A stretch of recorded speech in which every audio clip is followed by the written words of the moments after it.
네, 김광수의 경제데이트 2부는 영화 기생충과 관련된 내용인데요. 네, 지금 최근에 방금 전 본 뉴스인데 네. 트럼프 대통령이 기생충 같은 영화가 왜 아카데미상을 받았냐 이런 얘기를 해가지고 지금 또 트럼프 싫어하는 또 굉장히 많잖아요. 그렇죠. 그 사람들이 다 기생충을 보러 보게 되는 그런 또 흥행에 트럼프 대통령이 힘을 실어주지 않았냐 이런 얘기가 있더라고요. 네, 기생충이 지난주에 네. 그 아카데미 영화 시상식에서 그쵸. 작품상, 감독상, 각본상, 국제영화상을 네 개, 탔어요. 네 개요. 네. 근데 이렇게 4개의 상을 한 영화가 수상한 게 1950년대 그 월트 디즈니 이후로 처음이라고 하더라고요. 그것도 또 외국 영화가 네.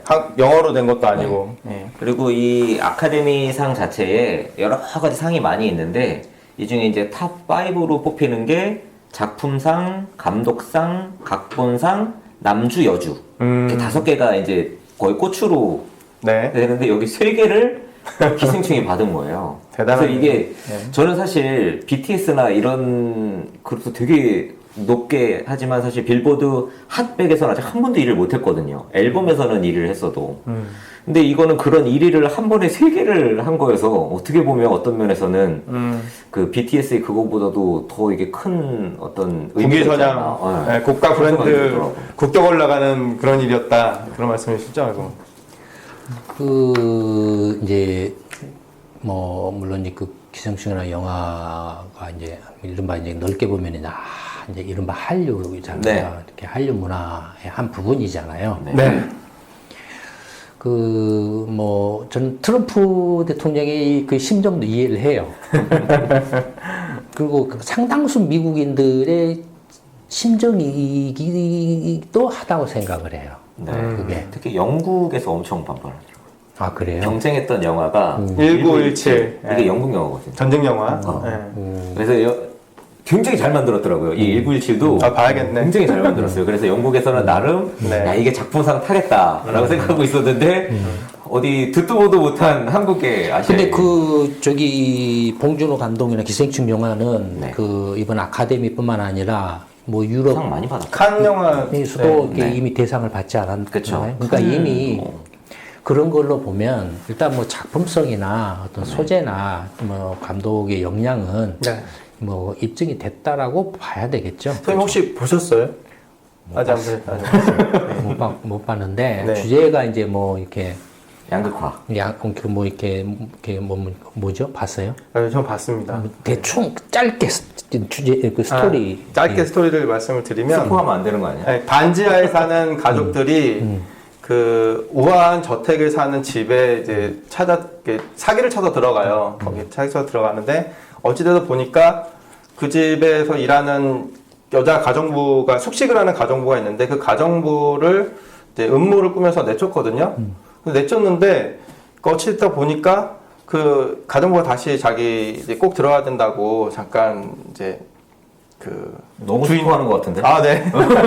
그러다 보니까 알고 보니까 그 밑에 그 지하에 자기 남편이 이제 그 저택에 그 10몇 년 동안 살고 있었던 거예요. 그러니까 이게 그 영화 내에 그 3가지 계층 간 대립구도가 있는 거죠, 이제.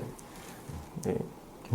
그러니까 원래 보통 사람들이 생각하기에 이제 양극화하면 부유층하고 이 그 가난한 사람들 이 두 사람이 대립한다고 생각을 하는데 실제로는 이 가난한 사람 밑에 극빈층이 또 있다는 거예요. 근데 반지하 사는 사람 밑에 지하에 사는 사람. 이 반지하 사는 사람이 네. 이 위에 있는 사람을 어떻게 이게 해보려는 게 아니라 자기보다 더 밑에 있는 사람을 이제 아주 더 이제 극단으로 몰아넣고 그 자리까지 자기가 차지한다라는 좀 이게 묘하게 뒤틀려져 있어요 영화가. 그래서 단순한 선악의 대립구도가 아니라 거기에 좀 약간의 직접 보셔야 될 것 같습니다. 나중에 시간 나면 한번 보기로 하고. 네. 어쨌든 그 입장을 바꿔놓고 생각을 해보면 네. 한국에 예를 들어서 뭐 그 영화제 있잖아 가장 큰 게 영화 대종상인가요? 네, 청룡 영화. 네, 뭐 이렇게 대종상이나 뭐 이런 것들 있잖아요. 네. 네. 거기에 예를 들어서 어디를 예를 들을까 뭐 베트남? 필리핀이나 하다못해 일본 영화가 와서 그게 작품상이고 감독상이고 싹쓸이를 한 거예요. 네, 네. 비유를 하자면 우리나라에서 이렇게 한국 영화상 그 영화 대종상은 한국 영화제잖아요. 그렇죠. 많이 이제 뭐 국제 뭐 네, 영화제라고 네. 해도 메인은 한국 영화잖아요. 네. 미국의 헐리우드의 아카데미상은 그야말로 이렇게 그 1900년 이후에 네. 정말로 세계 그 패권 국가로서 네. 뭐그 경제 패권뿐만 아니라 군사 패권이자 동시에 문화 패권 국가였잖아요. 네. 그러니까 패권 국가로서 이렇게 말할 수 없는 그 자부심이나 또 그만한 경쟁력도 감히 그렇죠. 유럽이 완전히 미국 문화한테 그냥 밀려버렸잖아요. 네, 그렇죠. 그것만 봐도 이렇게 알 수 있잖아요. 근데 어쨌든 입장을 바꿔놓고 생각을 해보면 미국 영화제에 네. 그런 이렇게 듣보자 이렇게 영화가 와서 싹쓸이를 해버렸다라는 거죠. 네. 네. 그러니까 미국 사람들 보통 한국이 어디 있는지조차도 잘 모르는 사람도 지금도 많이 있을 거 아니에요. 네. 절반 가까이 될 것 같아요. 네. 네. 근데 느닷없이 와서 싹쓸이를 해버렸으니 트럼프 같은 사람이 그런 사람들의 심정을 대변한 거죠. 기분 나쁘다라고 생각을 하겠죠. 그러니까 작품성이나 어떤 게 영향은 입증이 된 거예요. 네. 입증이 됐지만 이게 했다라는 거. 그러면 이제 궁금한 건 뭐냐면 그러면 네. 미국 영화계가 네. 왜 이걸 그렇게 그 많은 상을 줘서 줬냐 이거예요. 정말로 진정으로 문화를 사랑하고 영화의 어떤 우수성을 인정을 해서 했을까라는 거죠. 근데 사실 아카데미 상 자체는 굉장히 논란이 많은 상이긴 했어요, 지금까지. 물론 그랬다고 해도 백인 남성 위주의 영화. 뭐 뭐 그런 어떤 편견이 있다라고 해도 그건 미국 영화제잖아요. 근데 이게 사실 그 봉준호 감독이 그전 인터뷰에서도 굉장히 공격적인 그 인터뷰를 했었는데 그 아카데미 시상식에서 이제 수상 가능성에 대해서 물어봤더니 왜 이렇게 그 뭐 아시아나 이런 영화들이 못 받느냐라고 하면서 물어봤더니 이 아카데미는 로컬 영화제다. 그러니까 미국 한 지역에 있는 영화제니까. 웃겨가지고 해요. 근데 아마 그 인터뷰가 좀 이제 이슈가 되면서 그 아카데미에 있는 사람들 투표에도 영향을 좀 준 것 같아요. 그것도 인종적인 문제도 또 있었던 것 같고. 물론 그랬을 수도 네. 있을 수도 있겠죠. 근데 근데 정말로 백인 중심의 어떤 문화 또는 이렇게 뭐 그런 거 뭐라고 뭐 이렇게 편견이 있다라고 해도 예를 들어서 그 디즈니 영화 같은 거, 네, 네. 그다음에 그 지금 액션 뭐죠? 요새 대박 어벤져스. 라든지 예를 들어서 아바타라든지 네. 몇 개만 해도 또 옛날에는 우리 같으면 뭐 코바디스라든지 뭐 코바디스, 또 배너, 배너라든지 사실 감히 네. 그런 그 이렇게 대작들이나 영화들을 어느 나라가 만들어낼 수 있었겠냐 이거예요. 그거 실어가지고 뭐 하면은 중국 영화 보든지, 뭐 내 조국 보든지, 네. 뭐 내 나라 내 조국 보든지, 뭐 한국의 국뽕 옛날 그 뭡니까 대한뉴스 할 때 상영을 그런 영화 보든지. 그러니까 그게 미국 영화 산업의 경쟁력은 어마무시하죠. 네. 그러니까 세계를 싹쓸이 했잖아요. 여기 한국만 한 게 아니고 일본, 유럽, 모든 그렇죠. 중국 나라들을 싹쓸이를 했잖아요. 그러면은 그게 그냥 단지 뭐 백인 우월주의나 이렇게 미국 뭐 어떤 패권주의로 인해서 싹쓸이 했냐 이거예요. 그럼 모든 그 미국 영화를 보는 사람들이 그런 패권주의나 이런 것을 이렇게 모르고 봤냐 이거예요. 물론 모르고 봤죠. 근데 본 건 뭐예요, 대부분? 정말로 이렇게 재미있고 좋고, 스릴 있고 감동 있고, 감동 재미있고. 있고, 하니까 본 거죠. 물론. 그렇죠. 그런 이렇게 대작들이 나오기에는 수많은 언저리에 또 쓰레기 영화들도 많이 있겠죠. 그쵸. 산업이라는 게 그런 네, 거니까. 네. 근데 그런 게 어마어마한 어떤 그 미국의 영화라든지 음악이라든지 어떤 문화 산업의 경쟁력은 이게 뭐 거의 100년 가까이 이렇게 꽉 잡고 왔죠. 네. 꽉 잡아 왔죠. 예. 물론 이제 그 유럽의 음악 이렇게 음악 산업이 있었지만 그래도 여전히 미국이죠. 미국에 그걸 따라갈 수가 없고 또 유럽 음악가들이나 영화도 미국 가서 성공해야 그렇죠. 성공했다라고 좋다라고 평가를 많고 그럴 정도니까. 그다음에 한국도 뭐 이렇게 일본뿐만 아니라 한국도 뭐 그 영화 뭐 스크린 쿼터제는 뭐네 하면서 얼마나 난리 생쇼를 쳤어요. 다 죽는다 그랬죠, 한국 영화. 네, 얼마나 생쇼를 쳤어요. 그러니까 그만큼 미국 영화가 네. 미국 문화가 경쟁력이 있다라는 것을 부정할 수 없다 이거예요. 네. 그다음에 그에 대한 또 이렇게 미국 사람들의 자부심. 네. 지금 이렇게 기생충 가가지고 이렇게 썩 써서 한국 사람들 또 그냥 막 국뽕이 취해가지고 지금 정신을 못 차리는 거잖아요. 근데 그 사람 미국 사람들은 뭐 몇십 년 동안 그런 상황이었을 거 아니에요. 그렇죠. 근데 그런 상황에서 이게 왠지 외국 작품들을 가끔 양념으로 이렇게 하나씩 넣어줘 상 하나씩 주기도 했지만 근데 이렇게 뭔가 대놓고 네. 이렇게 상을 주는 건 정말로 처음입니다, 처음. 처음이라고 네. 봐야 되죠. 작품상은 아예 해외 영화한테 준 적이 없습니다. 네, 작품상. 그것도 외국 영화를 네. 영어가 아닌 외국의 네. 어떤 영화를 이렇게 줬다라는. 그만큼 영화가 충격적인 것 같아요. 그건 달리 말하면 미국 영화업계나 영화 산업계에 뭔가 전략적 의도가 크게 작용을 하고 있다라고 전략적 의도라. 이렇게 보는 것도 괜찮지 않나 싶다라는. 사실 예전에 소장님이 그 BTS 빌보드 네. 간 거에 대해서도 네. 그 뒤에 그런 게 있죠. 그런 네, 거예요. 여자- 네, 네, 그런 네. 거예요. 그런 거예요. 이번에도 그런 배경이 있다라는 말씀이신 거네요. 그러니까 이미 이제 그런 이야기들이 좀 이렇게 일부에서 나온 걸로 알고 있죠. SNS라는 데서. 근데 상식적으로 생각을 해봐도 그 불과 몇 년 전만 해도 이렇게 특히 이제 이렇게 WTO 출범하기 전, 네. 출범하고 나서 이제 WTO에서 핫 이슈가 됐던 것 중에 하나가 농산품과 서비스 시장. 그렇죠. 이게 꼭 그중 서비스 시장 중에서도 이렇게 문화산업. 네. 이게 이제 개방이었거든요. 이제 물론 이제 여러 가지 이제 그 다른 비즈니스 쪽도 있지만, 근데 문화산업시장 개방이었는데, 그러니까 거기에 대해서 계속 이제 뭐 저항하고 대항하고 이렇게 하려고 했는데, 이제 상황이 이제 2000년 넘어들어가지고 이제 중국을 비롯한 아시아 경제가 엄청나게 커져서 이제 경제 규모로는 동북아 지역의 경제 규모가 미국보다 커요. 네. 중국만 해도 지금 13조 달러죠. 일본이 5조 달러죠. 그러면 그것만 해도 얼마예요? 18조죠. 한국이 한 2조 좀 못 되죠. 대만이 한 1조 조금 되죠. 1조 정도 좀 넘죠. 합치면은 얼추 지금 미국 하고 비슷한. 비슷한. 그다음에 거기다가 이쪽 이제 필리핀 좀 짜진 데 더 붙여 놓으면 얼마 안 되지만 네. 그냥 이쪽에 이제 한중일 삼국만 해도 거의 미국하고 맞먹어요, 규모가. 네. 이렇게 대만까지 넣으면 맞먹어요. 홍콩까지 넣으면은.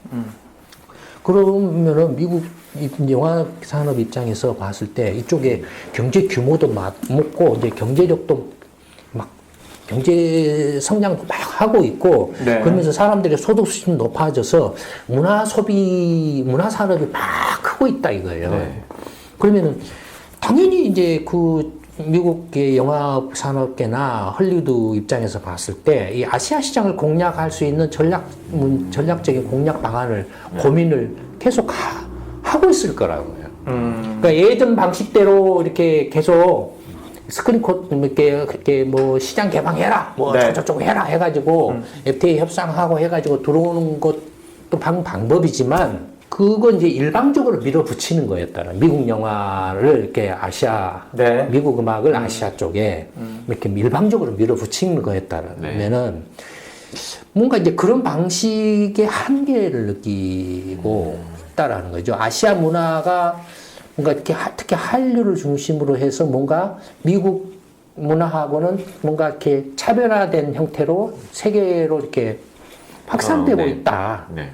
라는 새로운 지금 그전까지는 생각지 못한 상황이 지금 벌어지고 있다라는 거예요. 그랬을 경우에 전략적으로 뭔가 아시아 문화 산업 시장, 아시아 문화 시장을 어떻게 공략할 것인가를 분명히 고민을 이렇게 하고 있을 거라고요. 그러면 그 고민을 이렇게 하고 있다라고 만약에 치면 그러면 아시아 시장을 어떻게 공략할 것인가. 상식적이라면은 우선 가장 손쉬운 일본. 네. 근데 일본은 사실 쥐어잡았죠. 일본은. 근데 그보다는 더 최대 관심사는 중국이죠, 그렇죠? 네. 중국 시장이. 중국 시장인데, 중국 시장은 일단은 여러 가지 정치적인 문제, 이제 외교 안보적인 문제, 여러 가지들이 이렇게 있는데, 거기에 대해서 이제 어쨌든 간에 지금 비틀어가지고라도 지금 트럼프가 비틀어가지고라도 네.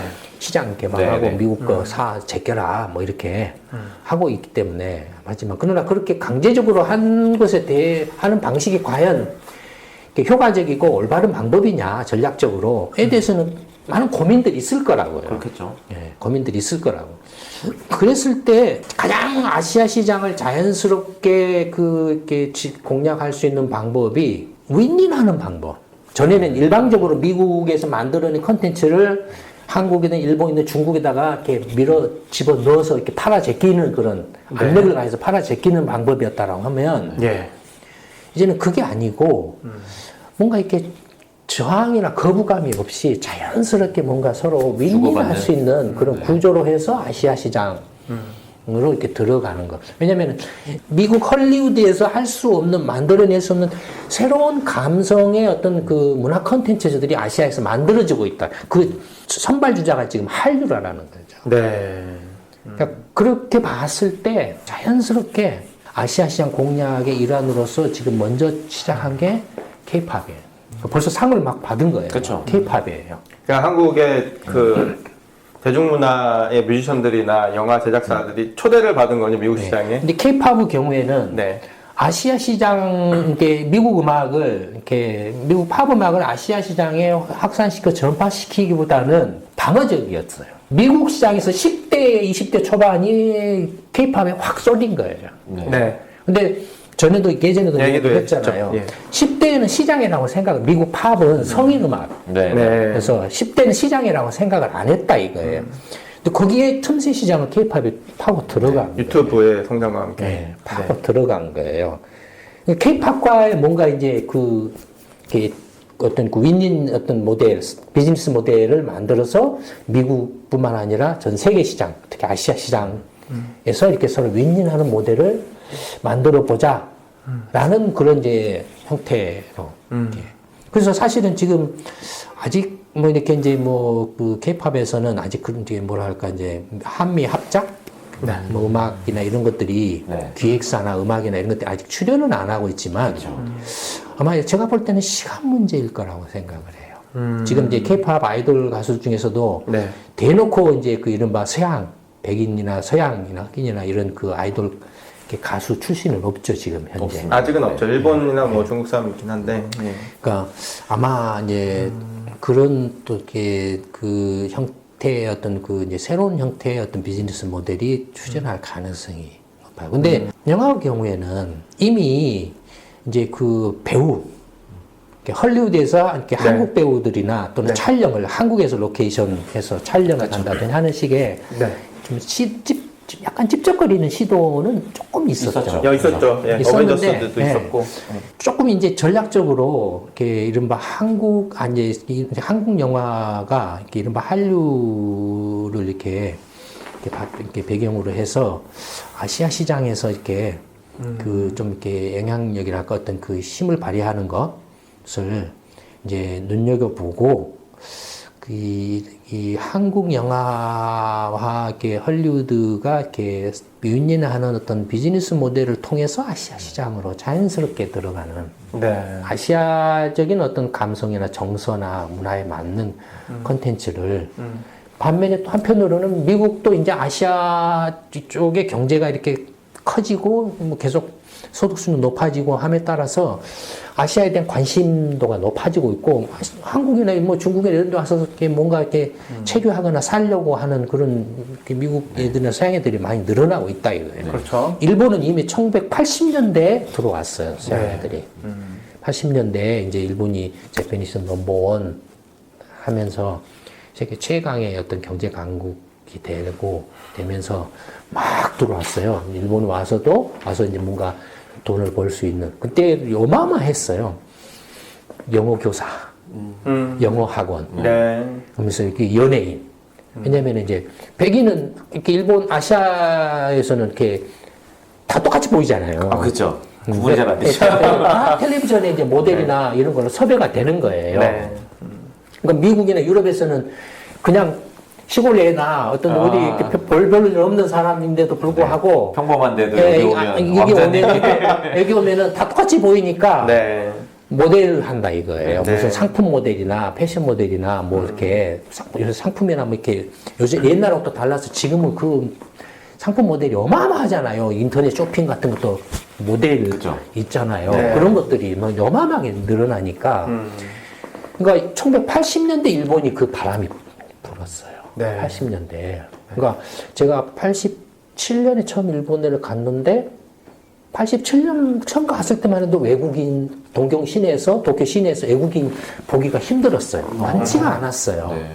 근데 불과 1년 사이에 88년, 89년 되니까 이 버블의 꼭지 좀 정점에 달할 때 보니 막 쏟아져 들어와가지고 길거리 가면은 그냥 치는 게 이게 노랑머리 외국인이.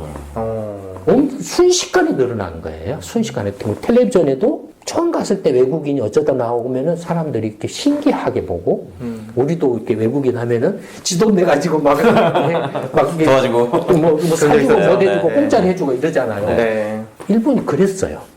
서양 애들한테. 87년에 그냥 오면은 모르고 뜨듬뜨듬 일본말 하면 와 일본말 잘해 하고 물건 사려면 그냥 가져가 이렇게 하고 그랬어요.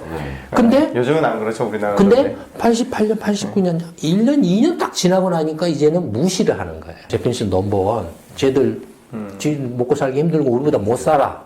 이거 와서 이렇게 일하려고 온 거야. 이런 식으로 이제 무시하고 이른바 이제 그 이른바 그 지금 뭐 그 극우 세력들 있잖아요. 예. 또라이들 있잖아요. 집단 또라이들. 그 또라이들이 또 준동을 하는 거예요. 서양인을 배척하고 무시하고 뭐 이런 것들이 일어난 거예요. 근데 어쨌든 어마어마하게 전국 방방곡곡에 이제 막 외국인들이 영어, 교사 뭐 이런 걸로 네. 이렇게 한국도 똑같이 시차를 두고 똑같은 현상이 일어나고 있죠. 네. 영화 같은 경우도 음악은 이미 이제 그 이렇게 10대 이렇게 중심으로 해서 이게 굉장한 음악 시장이 형성돼서 네. 예전에는 생각지도 못한 시장이 형성돼서 미국 이제 그 팝음악계도 한국의 K-팝과 뭔가 비즈니스 모델을 만들어 사실은 이제 음악 보면은 작곡이라든지 어떤 그 이렇게 뭐 안무라든지 심지어는 이제 그 라이브 공연 같은 거 할 때에도 전부 이렇게 그 미국 연주자랑 전부 미국 연주자들이에요. 연주자들이라든지 뭐 그 이렇게 무대 기획이라든지 이런 것들도 많이 이렇게 이제 서로 네. 이렇게 파트너 이렇게 파트너로 협업해가지고. 협업하고 있잖아요. 네. 그러니까 이미 보이지 않게 이미 그 물밑에서는 이미 상당한 이제 산업으로 지금 크고 있는 거죠. 근데 영화 같은 경우에는 사실 봉준호 감독도 넷플릭스하고 작업을 몇 번 했거든요. 이제 뭐라고 조회수라고 그러나 뭐라 그러나요? 시청수라고 그러나 뭐라 네네네. 그러나요? 수익이라고 해야 되나? 예, 수익이 별로 많지가 않아요. 이제 지금 현재까지는 압도적으로 음악이에요. K-팝이에요. 예, 압도적으로 음악이고, 그러니까 K-팝이 이제 얼마더라? 2010년, 그러니까 14, 5년인가 이때까지만 해도 연간 한 2억 달러 정도. 그러니까 전체 문화, 그러니까 뭐 음악, 영화, 드라마, 뭐 애니메이션, 만화 다 포함해가지고 이렇게 해외 팔아거나 해외 가서 이렇게 돈 벌어온 게 연간 한 2억 달러 정도밖에 안 됐어요. 이게 2015년부터가 확 늘어나가지고 지금 한 8억 달러. 4배로 늘어난 거예요, 지금. 근데 거의 대부분이 K-팝이에요. 그러니까 8억 달러면 한 1조 원 정도 되거든요. 네. 그러니까 거의 대부분이 이제 해외 뭐 이제 앨범 판매나 공연. 예. 되게 1조 원 정도니까 지금 빅3 그 기획사 네. 매출을 합치면 대충 그 정도 돼요. 어마어마하네요. 종사자 수에 비하면. 거기에 이제 플러스 알파 중소기획사까지 네. 합치면 이렇게 뭐 조금 더 넘죠. 넘는데 하여튼 영화는 아직 굉장히 미해요. 이번에 이 그 기생충이 이게 한국 수입을 합친 건데 전 세계 지금 현재까지 잡혀 있는 게 한 2억 달러 정도 수입이 잡혀 있다고 해요. 그러니까 이게 엄청난 수치네요, 그렇게 보면. 그 아마 그 기생충의 수입이 아니고 네. 상영 매출이겠죠. 그렇죠. 그러니까 이제 네. 그 중에서 일부 이제 떨어지는 예, 거죠. 떨어지는 거 네. 이제 몇 프로 네. 커미션이 그 이제 근데 뭐 10,000원이다 하면은 그 원작 이제 배급 할리우드 이제 스크린에 올린다 하면은 그 입장료가 이제 10,000원이다 하면은 그중에 뭐 3,000원을 준다든지 뭐 이런 거죠. 그쵸. 그렇죠? 그러시게 그러니까 이렇게 2억 달러라는 것은 이제 입장객에서 네.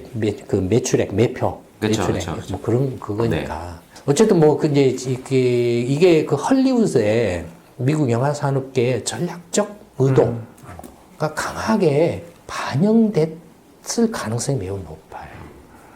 뭐 그렇게 해석하는 게 더 설득력이 있지 않을까 서로 싶어요. 윈윈하려는 예. 그 이렇게 아시아 쪽으로 눈을 돌리려고 하는데 아, 저희가 괜찮은 게 있어서 딱 알맞게 서로 이제 지금 그러니까 그 이렇게 케이팝을 중심으로 비롯해서 뭐 드라마나 영화가 어쨌든 간에 네. 이렇게 아시아권뿐만 아니라 유럽이나 중남미 쪽까지도 이렇게 확산되고 있기 때문에 그걸 전략적으로 이렇게 비즈니스화 시키려고 하는 그런 그러니까 단순히 아시아에 진출하는 정도 수준이 아니라 K-팝, K-한류라는 걸 사업적으로 사업적으로. 활용하려고 이미 그 음악은 이제 이렇게 상당히 네. 이렇게 협업이 지금 이제 비즈니스 차원에서 이루어지고 있고 미국 그 음악 시상 같은데 뭐 3대 시상에서 BTS를 계속 이렇게 그렇죠. 출연시키고 이렇게 하는 것도 비즈니스 차원에서 그게 윈윈이라고 생각하고 또 전략적으로 생각하는 거겠죠. 그렇겠죠. 네. 그렇게 본다라면은 역으로 한국의 그 K-팝 관계자들이나 드라마 관계자들이나 영화 산업 종사자들이 역으로 그런 어떤 미국의 전략적 행동에 대해서 어떻게 이렇게 대응을 할 것인가가 더 중요해지는 거죠. 그냥 우리 상 받았어. 야 우리가 정복을 한 문화라는 것은 정복이 그러니까 이 진영 논리가 뭔게 문화는 다양성을 공유하는 거고 네. 예, 서로 다른 어떤 다양성이나 감성을 공유를 통해서 공감대를 넓히는 거죠. 그런 걸 바탕으로 해서 그걸 비즈니스화해서 돈으로 만들어내는 거죠. 미친개처럼 이렇게 무슨 내가 이렇게 나는 이렇게 대깨문이야 뭐야 뭐 이렇게 막 이렇게 하고 네. 예, 그러니까 문화에다가 정치를 색을 넣치면은 그건 바로 작살나요. 중국이 예를 들어서 역사적으로 봐도 또는 나라 정치, 문화, 경제 전체적으로 봐도 소재가 없어서 영화를 못 만들어내는 겁니까? 소재는 무궁무진하죠. 네. 무궁무진하죠. 근데 왜 안 되냐 이거예요. 자꾸 거기서 국뽕을 정치가 눌러버리고 있기 때문에 그렇죠. 네. 그러니까 미국 이렇게 헐리우드나 이런 걸 보세요. 음악이나 이런 거.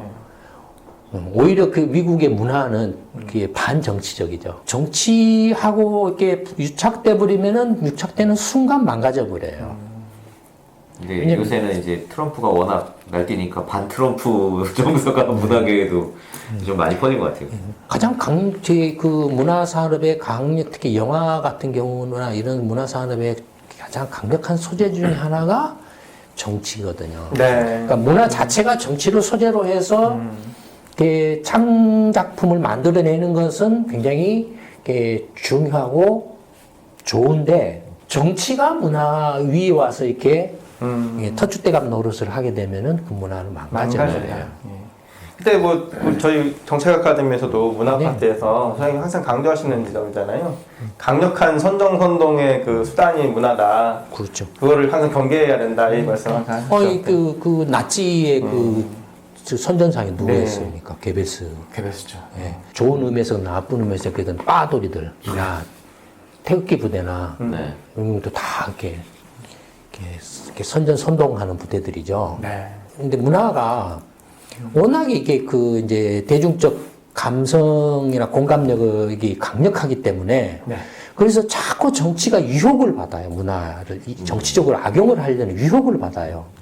그러니까 문화를 장악을 해가지고 또는 이용을 하면은 자기의 정치적 선동이나 조작이 쉽게 된다라는 거죠. 문화가 정치를 소재로 해서 컨텐츠를 창조해내는 것은 굉장히 중요하고 필요하지만 그렇게 돈이 된다면 이렇게 할 수 있지만 그러니까 정치는 항상 문화를 자기의 정치적 목적이나 의도를 위해서 이용하고 악용을 하려는 유혹에 노출돼 있어요. 네.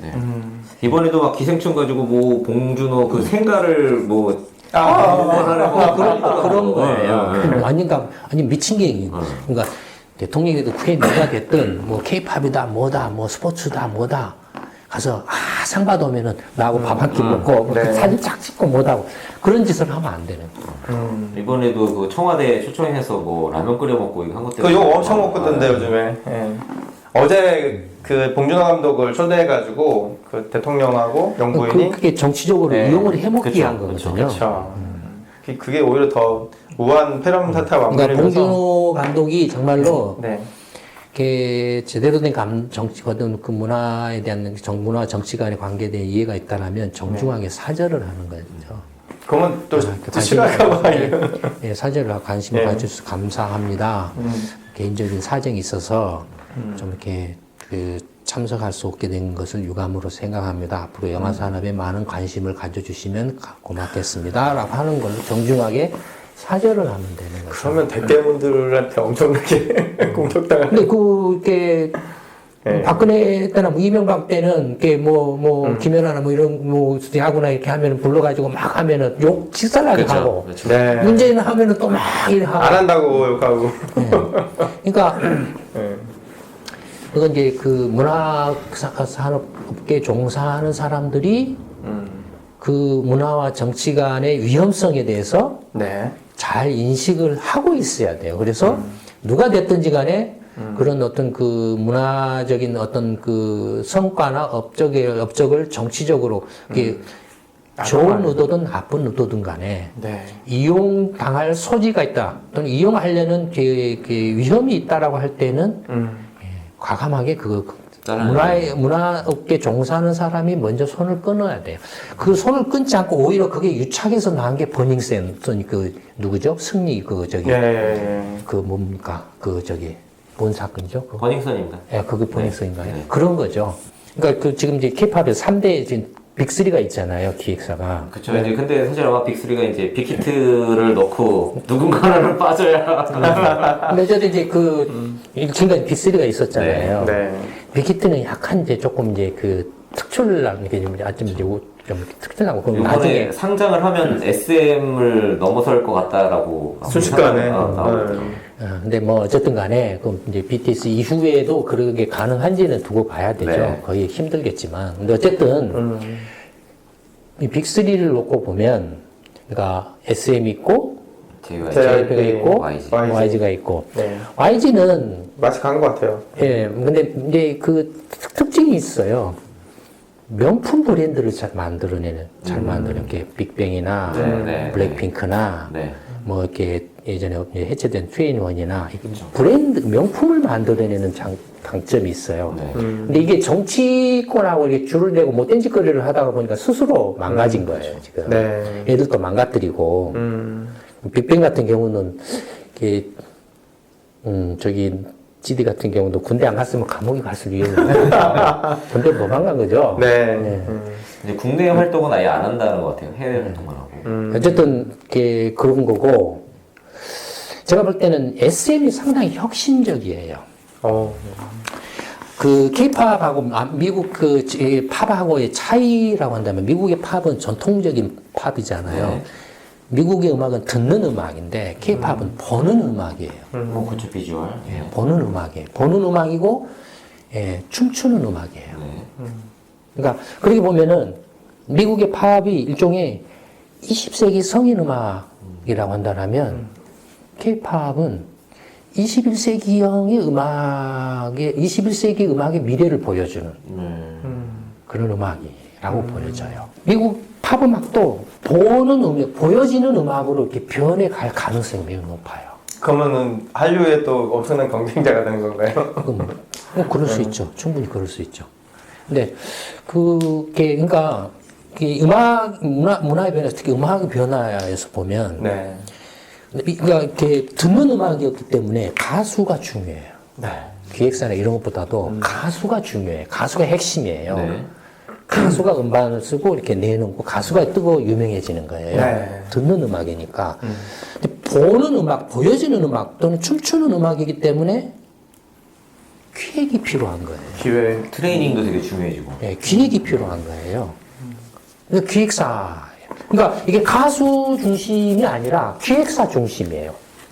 가수가 중심이 메인이 아니에요. 네. 그러니까 기획사 중심인데 21세기 음악이 어떻게 바뀔 거냐 했을 때 이 SM이 뭔가 자꾸 실험을 하는 것 같아요. 제가 볼 때. 제가 이제 가장 지금 우리 보이그룹들이 굉장히 음악성도 뛰어나고 굉장히 그 경쟁력이 있다고 보여지는데 그 중에 저 예전에 제가 NCT를 들었잖아요. 예를 들어서 NCT 같은 경우는 왜 SM이 굉장히 이렇게 혁신적인 이렇게 어떤 실험을 많이 21세기 음악 실험을 시도를 많이 한다라고 보여지는 게 뭐냐면 NCT를 보면은 그룹이잖아요. 네. 그룹인데 이게 보통 그동안의 K-팝의 그룹이 모두가 다 춤추고 노래 부르고 했어요. 근데 처음으로 NCT에서 유닛을 만들어서 그룹의 일부 멤버만을 떼가지고 음악을 해요. 또 전부가 모여서 또 음악을 만들기도 하고. 이거 전혀 없던 이렇게 새로운 이렇게 새로운 시도군요. 실험에 그런가 하면 그 슈퍼엠 네네네. 뽑아가지고 몇 명씩. 예, 그 SM에서 이렇게 그룹 아이돌 중에서 가장 그 인기 있거나 히트친 그런 그룹 아이돌 중에 핵심 멤버들을 뽑아가지고 거기서 또 뽑아요? 거기서 이렇게 그 슈퍼엠이라는 이렇게 임시 그룹을 만들어서 기획된 그룹을 만들어서 자핑이라는 이제 음악으로 이렇게 했다 이거예요. 그러니까 이게 가수 중심, 가수가 인기 있어서는 알지만 미국은 완전히 가수 이름이 그쵸. 가장 가수가 중심인데, 브랜드죠, 사실. 브랜드인데 이건 SM이 기획을 해요. 그러니까 가수가 막말로 가수 이름 몰라도 그냥 슈퍼햄. 그러니까 기획을 해버려요. 이게 지금 21세기형의 뭔가 어떤 새로운 어떤 그 그러네요, 진짜. 음악의 어떤 듣고 보니까. 혁신의 패턴, 뭔가 실험을 자꾸 하고 있어요. 네. 이렇게 보면 제가 볼 때 이른바 이제 기존의 3대 기획사 중에서 SM. SM이 가장 경쟁력 있고 가장 그 안정적이고 지속적인 성장을 할 가능성이 높은 기획사로 이렇게 평가를 해요. 네. 이 YG는 이놈들 이렇게 정치권에 이렇게 얽혀가지고 완전히 그냥 자폭을 하고 있고 JYP는 이게 박진희 이 친구가 물러나야 될 거야. 혼자 똑똑해. 근데 지금 많이 조금 이렇게 뒤로 물러난 것 같아요. 예전에는 자기가 이렇게 오케이 하지 않는 곡은 낼 수 없었다고 하더라고요. 근데 요새는 근데 어중간해. 이게 그러니까 확실하게 YG처럼 명품 브랜드도 아니고 물론 이제 뭐 트와이스라든지 있긴 있지만 확실하게 그게 거의 이제 일본 시장에 상당히 의존을 많이 하고 있죠. 트와이스는 일본풍인 것 같아요. 트와이스 때문에 일본 그런 거 시장에. 아닌가? 근데 뭐 요새는 뭐 이렇게 굉장히 전 세계적으로도 지금 트와이스 춤을 많이 추고 있어요. 네. 그다음에 K-팝 같은 경우에 그 한류의 정말로 메인은 전부 K-팝이에요. 보면 변화가 있어요. 어떤 변화가 있냐면 그 2, 3년 전만 해도 이제 보는 음악, 보이는 음악, 춤추는 음악이 10대 중심이었기 때문에 왜냐면은 랜덤 댄스나 커버 댄스가 굉장히 유튜브에서 이게 지금 K-팝의 어떤 그 확산과 어떤 경쟁력의 원천이에요. 근데 그걸 보면 변화가 있어요. 어떤 변화가? 2, 3년 전까지만 해도 랜덤 댄스라서 춤을 추거나 커버 댄스를 하는 그 젊은 보면 거의 99.9%가 다 여자애들이었어요. 요즘 남자애들 추나요? 근데 2, 3년이 지난 최근에 이렇게 쭉 한번 훑어보니까 랜덤 댄스나 이 커버 댄스의 한 20에서 30%가 남자애들이에요. 그러니까 지금 넓어졌어요. 여자애들한테서 남자애들로. BTS 영향인가? 아니야. 그게 굉장히 다양해졌어요. 네. 전부 다 이렇게 다양해졌고, 이제 제가 볼 때는 이제 BTS는 그 자체가로 그냥 이미 이제 네. 만들어져 버린 거예요. 좋아해야 된다라는 의무감을 느낄 정도로 이렇게 젊은 세대라면 BTS를 알아야 한다고. 이게 모르면- 차이가 없어요. 그러니까 운이 굉장히 좋은 거예요. 예전에 지금 뭐 빅히트 그 사장님이 말이 방시혁. 운이 좋았다. 방시혁. 네네네. 네, 정말로 그런 거예요. 정말로 운이 좋은 거예요. 사실은 지금 BTS 못지않은 보이그룹들 거의 종이 한 장 맞아요. 차이고, 왜 근데 앞으로 차세대 BTS 차세대 후보는 제가 예전에 이제 NCT를 네. 들었죠. 그다음에 요새는 그 에이티즈 같은 거. 네. 얘네도 진짜 재주 있어요. 노래도 좋고 춤도 잘 추고, 이렇게 보면 근데 차세대 근데 뭐 에이스가 별로 거의 진짜 많아요. 그러니까 재주 있는 그러니까 제가 왜 K-팝을 좋아하냐면 10대 애들이 네. 어렸을 때부터 선망을 하고 네. 꿈을 갖고 목표를 정해서 정말로 인생을 걸고 도전을 한다 이거예요. 네. 어릴 때. 네. 이것만큼 이렇게 벤처 창업적인 거 없어요. 그러면서도 정말로 어느 분야도 따라올 수 있는 정도로 치열한 경쟁과 공정한 경쟁들이 있어요. 물론 최근에 여러 반칙들이 이렇게 있긴 있지만 음반 사재기 같은 거요. 조작이나 이런 것도 있긴 있어도 이 젊은 애들이 정말로 정정당당하게 어마어마한 경쟁을 통해서 자기 이렇게 어렸을 때부터 어떤 게 선망과 꿈과 목표를 가지고서 자기 인생을 걸고서 도전을 한다라는 거예요.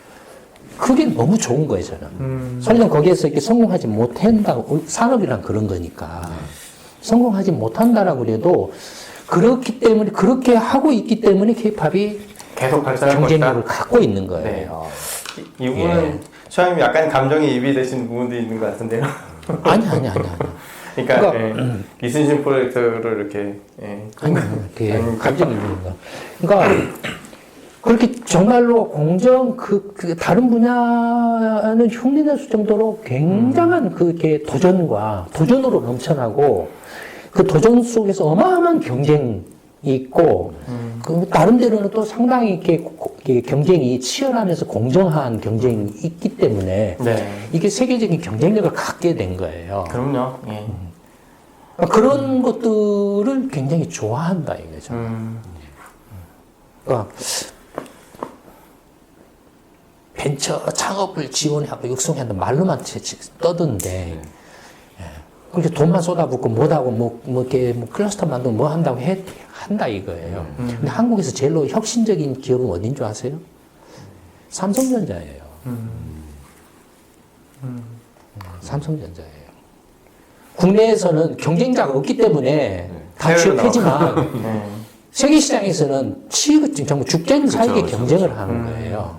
이미 만약에 이렇게 글로벌화되지 않았다면 삼성전자가 저런 이렇게 세계적인 글로벌한 혁신력을 가질 수가 없었어요. 그러니까 한국의 최고의 어떤 혁신 기업은 삼성전자예요. 그러니까 그러니까 이제 산업마다 또 나라마다 이렇게 혁신의 모양이나 이렇게 형태나 이런 것들이 다르죠. 다른데 그런 것들을 이해를 못하면 못하는데 어쨌든 K-팝에 관해서는 그렇다. 그러니까 영화 산업도 사실은 이제 그런 K-팝의 어떤 그런 구조를 닮아가고 왜냐면은 예전에 뭐 잘 길게 이야기할 수는 없지만 영화 산업 역시 이제 성공 사례가 나오니까 도전을 한다 이거예요. 예, 도전 젊었을 때 뭐 영화 제작이나 뭐 영상학과 대학에서 뭐나 전문 교육을 받고 그런 것에 대해서 이제 뭔가 나름대로 이렇게 영상 찍으면서 이렇게 유튜브 동영상 같은 거 보면 그런 걸 도전하는 젊은이들이 많아요. 많죠. 네. 그런 데서 이제 뭐 경쟁이 이렇게 일어나고 거기에 또 필요한 어떤 여러 가지 이제 그 시장이 형성되고 투자 자금이 들어오고 그러면서 성공 사례가 이렇게 생겨나면서 산업이 이게 커진다 이거예요. 그러니까 이게 무슨 K-팝이나 뭐 드라마 이게 무슨 정부가 지원해서 했네 뭐가 어쨌든 그건 다 생쇼 이렇게 엉터리 황당무계한 낭설이에요. 네, 그럼요. 낭설이고 뭐 이렇게 어쨌든 그 K-팝 같은 경우는 우리 젊은 애들이 정말로 어릴 때부터 그런 꿈과 목표를 가지고 자기 인생을 다 걸다시피 하면서 도전을 과감하게 도전하고 거기에 대해서 또 이제 보상도 받고. 상당 예전에는 안 그랬지만 지금은 부모들도 네. 그 자기 자식이 그렇게 하겠다라면 그걸 또 뒷받침해 주려고 하고 힘들더라도 엄청 붐빕니다 요새. 네, 그런. 하고 하면서 그런 것들이 이제 산업으로 커지는 거예요. 엄마 손잡고 산업으로 계셔도. 커지는 네. 거고 그렇게 하면서 이게 세계적인 안무가 세계적인 어떤 기획가, 세계적인 어떤 작곡가, 뭐 세계적인 뭐 여러 가지 이렇게 뭐 편곡가 이런 이렇게 그 인재들이 이런 역량들이 커지는 거예요. 나오는 거예요. 네. 그래서 이렇게 K-팝을 제가 굉장히 이렇게 좋아해요. 예, 근데 그런 사실 공감이나 소장님이 말씀하신 부분이 처음에는 K-팝이 공격받았던 부분이거든요. 마치 이제 공장에서 물건 찍어내듯이 기획사에서 애들을 규격에 맞춰서 만들어낸다. 이게 매력이 없다. 금방 식상하다. 그러니까 그런 것들이 이제 이렇게 음악이나 영화나 이런 그 문화 산업의 시대적인 변화를 전혀 이렇게 이해를 못하기 때문에 그러니까 지금 소장님 나온 말씀 소리예요. 들으니까 완전 이게 강점인 거네요. 약점이 아니라. 그러니까 이제 20세기에서 21세기로 변오면서 20세기 문화와 21세기 문화가 어떻게 다르고 21세기 문화는 앞으로 어떤 방향으로 나아갈 것인가를 조금만 생각해 보면은 뭐 그런 이제 것들에 이렇게 눈이 가게 되고 그런 것에 생각이 이제 미치게 되죠. 네. 굉장히 제가 처음 들어본 기획사의 그 앞으로의 어떤 발전적인 방향? 근데 저라면 SM에 투자할 거예요. 아, 요게. 근데 어쨌든 저 뭡니까 BTS 빅히트 네, 빅히트요. 그가 성공 사례가 생겼기 때문에 네. 이제 중소기획사들이 굉장히 많이 생겨나고 있고 그죠, 많죠. 그런 중소기획사들 가운데서도 지금 이미 어느 정도 성공 궤도에 진입하는 기획사들도 이렇게 있어요. 이렇게 걸그룹이나 이런 거 보면은 예컨대 뭐 에버글로우 같은 노래라든지 또 요새 걸그룹 중에 제가 완전히 빠져 있는 게 어딘가요? 어딘가요? SM의 레드벨벳 레드벨벳. 그 사이코 네. 너무 끝내주는 그러니까 그 SM이 상당히 그 21세기형의 어떤 새로운 어떤 그 21세기 음악의 어떤 나아갈 방향들을 많이 실험을 하고 있는 것 같아요. SM이. 보니까 외국 작곡가들도 굉장히 적극적으로 쓰더라고요. 네. 이게 그 어떤 그 여러 가지 그 혁신이나 변화를 모색하는 것은 SM이에요. 혁신이라서. SM. 그 중에 하나만 걸려도 대박이 나오겠는데요. 근데 어쨌든 중소기획사들도 이렇게 그 걸그룹이나 보이그룹 하면서 조금씩 성공 궤도로 진입하는 뭐 이런 그 기획사들도 생겨나고 있고 뭐 이제 잘 되면 또 이렇게 크게 성공하고 각 이제 걸그룹이나 보이그룹마다 또 이게 같은 것 같아도 나름대로 음악들이 쭉 나오는 음악들을 보면 특성들이 있어요. 그룹마다 그런 정도로. 예. 오늘 굉장히 되게 많은 얘기를 하셨는데, 예. 여기서 끝낼까요? 예. 그 영화 기생충이 이제 아카데미 시상과 관련된 그 숨겨진 의미에 대해서 얘기를 해봤고, 그리고 또 이제 문화산업, K-팝, 그리고 또 영상산업, 음악산업에 대해서도 이렇게 얘기를 나눴는데 굉장히 좀 인상 깊게 들은 얘기가 되게 많은 것 같아요. 이제 무엇보다도 이제 문화와 정치가 이렇게 뚜렷이 분리돼야 된다. 예. 정치는 문화에 손 떼라 이런 메시지도 남겨주셨고, 예. 소장님 말씀 들으니까 유튜브에 그 기획사하고 또 보이그룹, 걸그룹 또 한 번씩 컨설팅도 합니다. 오세요. 이건 절대로 이건 안에 들을 수 없는 이야기. 네. 그 정치 아카데미의 그 24개 주제 중에 문화 과목이 있어요. 거기서 이제 또 다양한 얘기를 많이 나누는데 이런 주제도 또 정치 아카데미가 다루니까 이번 기회에 또 아카데미 홍보를 해봤는데요. 소장님의 또 해박한 지식과 젊은이들보다 더 왕성한 호기심으로 대한민국 한류 시장 그리고 또 거기 K-팝에 대해서 이야기를 나눠봤습니다. 예, 그럼 오늘 여기까지 이야기를 나누도록 하고요. 예, 또 다음 주에 뵙도록 하겠습니다. 감사합니다.